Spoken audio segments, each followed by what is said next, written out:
willful negligence that led to the deaths of hundreds of passengers on board his ship, Seoul's top court upholds the life sentence for the Sewol ferry captain Lee Jun-seok.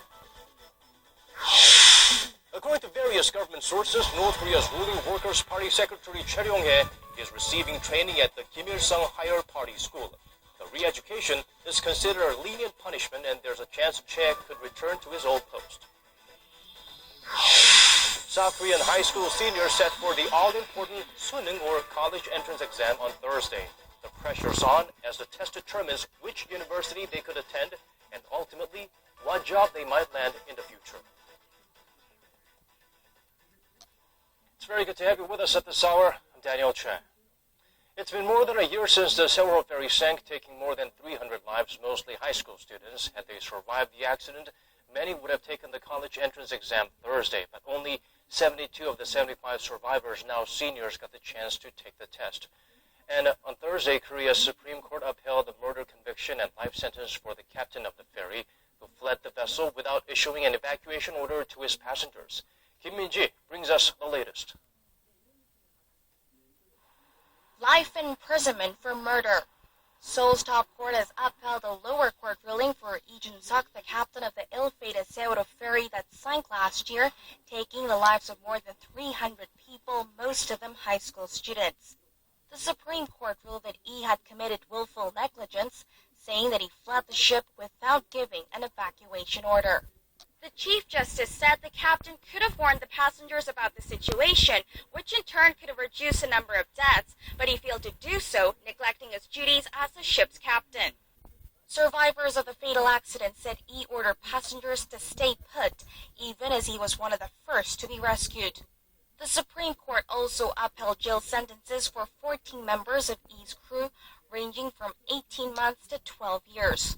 The bereaved families shed tears as the verdict was read out. This conviction is the least that can be done to pay for the painful time we have gone through for the past 1 year and 7 months. On April 16, 2014, a total of 304 people died when the Sewol ferry capsized off Korea's southwestern coast in one of the country's deadliest maritime disasters on record. Divers recovered 295 bodies from the ship's wreckage and surrounding waters, but 9 victims are still missing. Shanghai Salvage, a Chinese state-run consortium, has been hired to handle the job of salvaging the Sewol ferry. The company is aiming to lift it onto a floating deck by early next year and have the vessel on shore by mid-2016. Kim Min-ji, Arirang News. The key aide to North Korean leader Kim Jong-un, who was thought to have been purged, may in fact have been sent to a top re-education facility. Kim Jong-un reports on the whereabouts of Choi Ryong-hae, the secretary of the ruling Workers' Party and one of the most powerful men in that communist state. North Korean leader Kim Jong-un has reportedly sent one of his close aides to the regime's top school for re-education.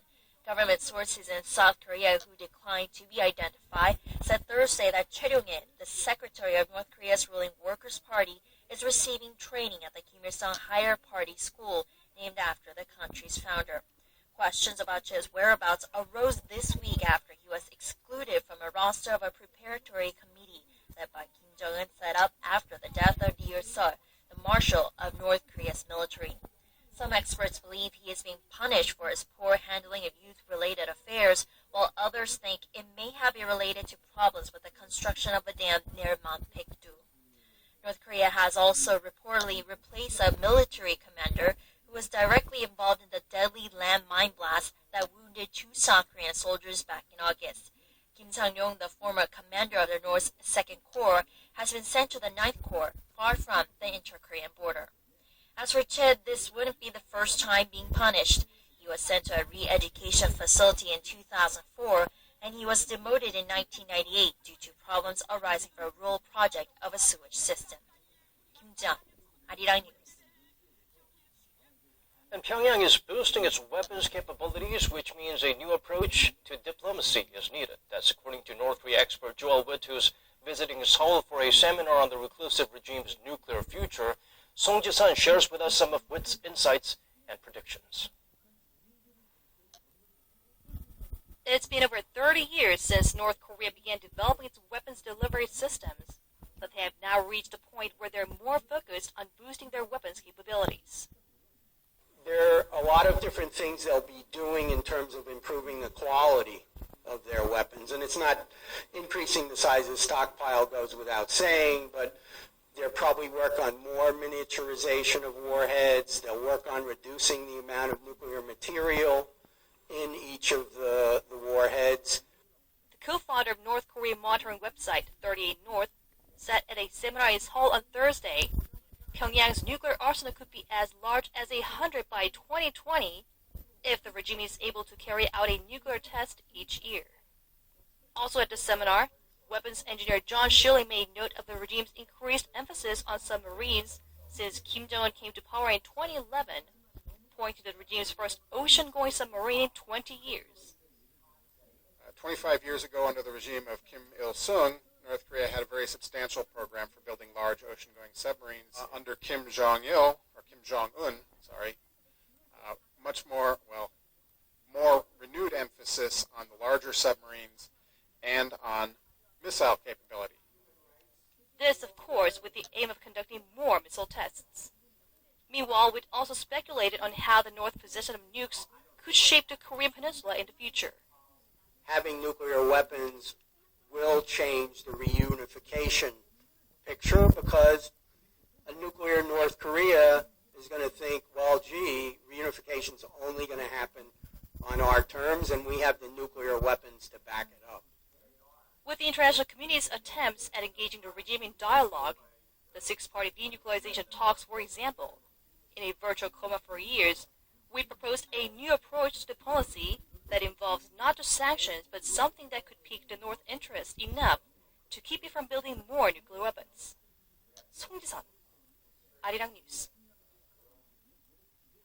No plans to carry out a cabinet reshuffle anytime soon. That's according to Korea's senior presidential press secretary Kim Sung-woo, who told reporters on Thursday that it's time to focus on urgent bills related to the livelihoods of the people. President Park has been calling on lawmakers to swiftly pass bills on labor reform, economic revitalization, as well as the Korea-China Free Trade Agreement. There had been speculation a cabinet reshuffle was imminent to replace ministers who are widely expected to run in next April's general elections. Korea's rival parties will miss Friday's deadline to reach an agreement on redrawing the country's electoral districts ahead of general elections in April. But they did agree on one thing, going back into committee for another month of talks. Our Kim Young-gil has more. The ruling Saenuri Party is against increasing the number of seats in the National Assembly from the current 300. Instead, it wants to increase the number of constituencies and reduce the number of proportional representatives who are chosen based on the total number of votes each party gets. The party believes this will make room for more rural constituencies. The Saenuri Party is doing all it can to prevent the loss of seats in rural regions by lowering the number of proportional representatives. But the opposition bloc is only thinking about trying to keep the current number of proportional representatives the same. There are currently 54 lawmakers elected through the proportional representation system, and the main opposition New Politics Alliance for Democracy Party wants to maintain that number. It believes that doing otherwise would stoke regionalism in Korean politics. Our basic policy is to maintain the current number of proportional representatives and prevent the expansion of assembly seats. We will also do our best to prevent the loss of seats for rural areas.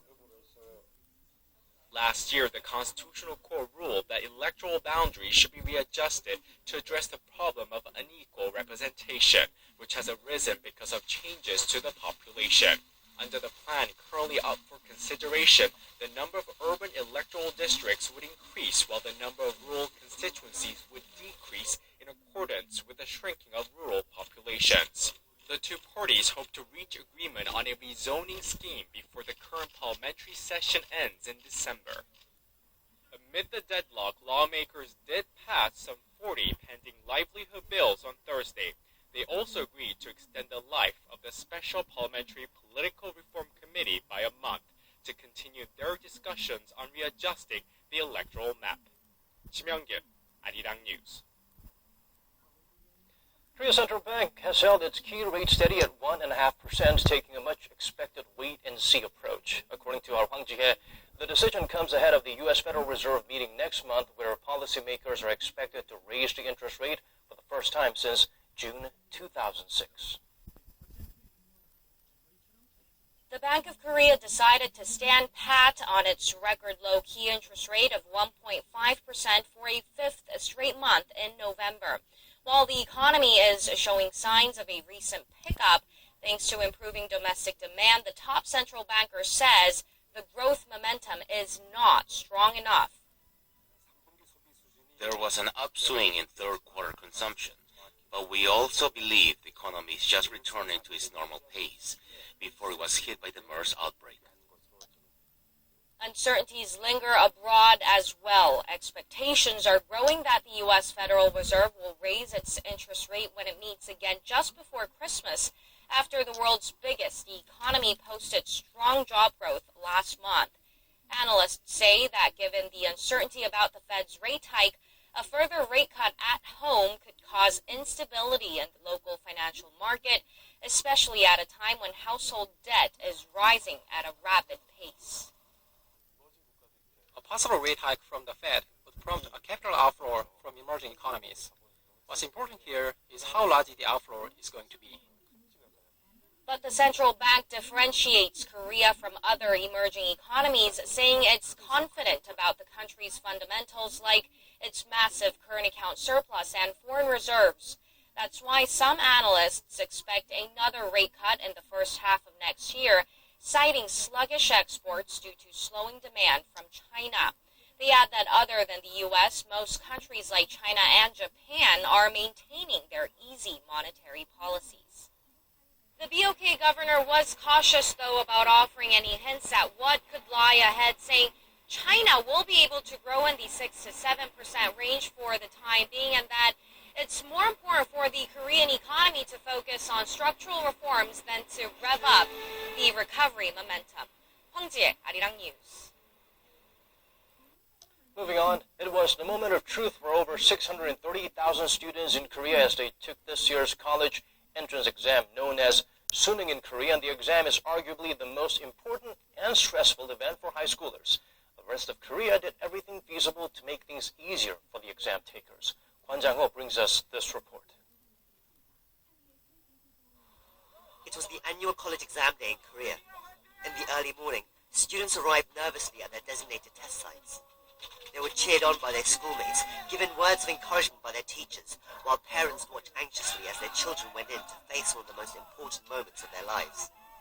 The public was also involved in making things easier for the exam takers. To ease the morning rush hour traffic, companies started to work an hour late, including banks and the stock market.